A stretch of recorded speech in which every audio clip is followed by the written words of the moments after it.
a mind unleashed, a prodigious intellect that defied the norms of his time. The early brilliance of William James Sidis. From a very young age, his mind was a beacon of extraordinary potential. William James Sidis was a marvel, a child prodigy whose intellectual capabilities were nothing short of astonishing.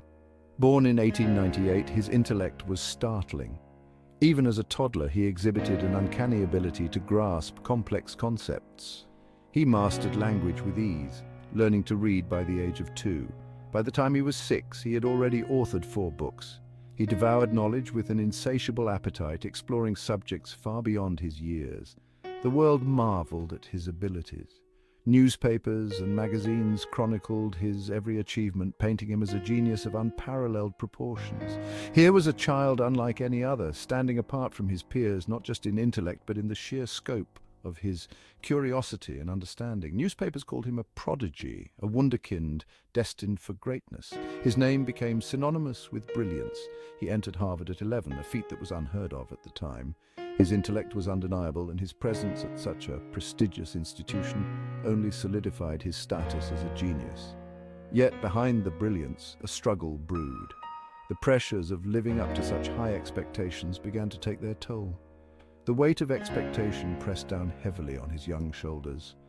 The world watched and waited for his next great achievement, but the burden was immense. Could any child truly bear such a burden? The story of William James Sidis is not just one of brilliance, but also of the immense pressures that come with prodigious talent. His early years were marked by extraordinary achievements, but they also foreshadowed the challenges that lay ahead.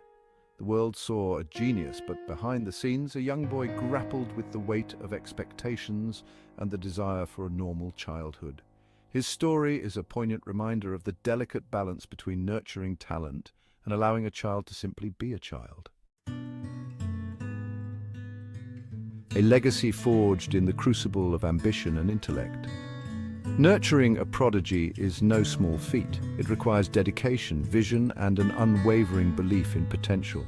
William's parents, Boris and Sarah Sidis, were no strangers to brilliance. They were intellectual giants in their own right, deeply committed to the pursuit of knowledge and excellence. His father, Boris, was a renowned psychologist, a pioneer in his field. He believed in the power of the mind and the potential for human development. His work laid the foundation for modern psychology. His mother, Sarah, was a medical doctor, a trailblazer in a time when few women pursued such careers. Together, they created a unique system of education for their son. This system was meticulously designed to foster William's extraordinary gifts. Education was paramount in their household. Learning was not just encouraged, it was a way of life. Languages, mathematics, history, William absorbed it all with an insatiable curiosity. His mind was a sponge, soaking up knowledge from every available source. He thrived on knowledge, pushing the boundaries of what was thought possible for a child. But this relentless pursuit of achievement came at a cost. The pressure to excel was immense. Was his childhood lost to this relentless pursuit? The isolation, the stress, the weight of expectations. These were the hidden costs of nurturing a prodigy. The question remains, was it worth it? The price of genius, unbearable expectations. Fame is a double-edged sword. For William, it was a heavy burden. The public expected greatness. They saw a machine, not a boy. He excelled at Harvard, of course, graduated at 16, but the pressure intensified. The spotlight never dimmed. The boy genius was trapped. He yearned for normalcy, a chance to be ordinary, but that seemed an impossibility. Retreat from the spotlight, seeking solace, finding isolation.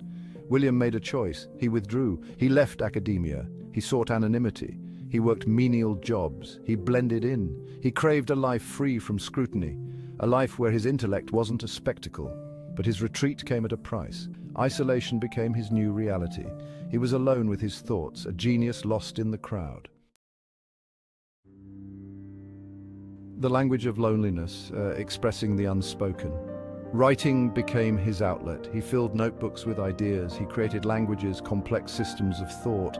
His mind, a universe unto itself. His words hinted at his isolation, the pain of being different, of never truly connecting. He yearned to share his mind, but found himself trapped within it, a prisoner of his own brilliance. a universe within, exploring uncharted intellectual territories. His interests were vast. Cosmology fascinated him, the origins of the universe, the nature of time and space. He saw patterns, connections others missed.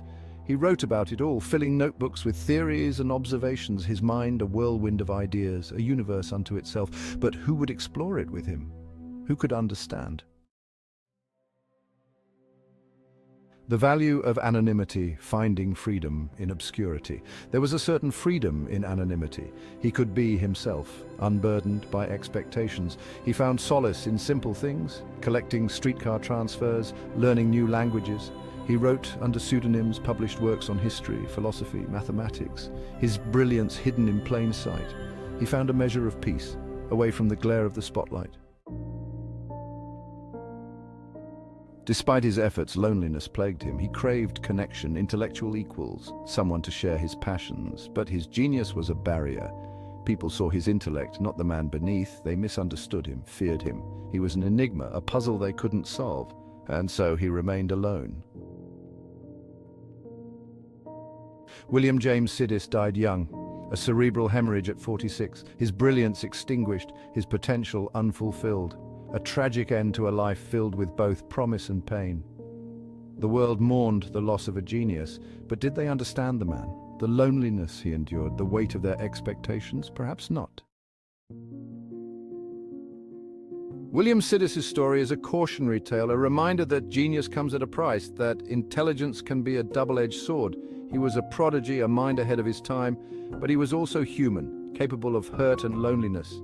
His story challenges us to look beyond the label of genius, to see the person beneath, to offer compassion and understanding. We must remember that intelligence is not a measure of worth. Intelligence, while a valuable trait, is just one aspect of a person's identity. It does not define their humanity or their right to be treated with dignity. In our society, we often place undue emphasis on intellectual achievements, forgetting that every individual, regardless of their cognitive abilities, has intrinsic value, that every individual, regardless of their abilities, deserves respect and kindness. This principle is fundamental to building a compassionate and inclusive community. When we look beyond the surface, we see that everyone has unique strengths and contributions to offer. By embracing diversity in all its forms, we create a richer, more vibrant society. William Sidis' life is a testament to this truth. Despite his extraordinary intellect, Sidis faced numerous challenges and societal pressures that overshadowed his achievements. His story reminds us that even the most brilliant minds can struggle with acceptance and understanding. It is a poignant example of how society's narrow definitions of success can lead to isolation and hardship. Let us honor his legacy, not just by celebrating his intellect, but by learning from his struggles. Sidis' experiences teach us the importance of empathy and support. We must strive to create environments where individuals are valued for who they are, not just for what they can achieve. By doing so, we can help prevent the kind of suffering that Sidis endured. By fostering a world where brilliance is nurtured and where every mind, no matter how extraordinary, can find its place. This means providing opportunities for growth and development, offering support systems, and encouraging collaboration. It means recognizing that intelligence comes in many forms and that every person has the potential to contribute meaningfully to society. Let us commit to building a future where compassion and understanding are at the forefront, ensuring that all individuals can thrive and reach their full potential.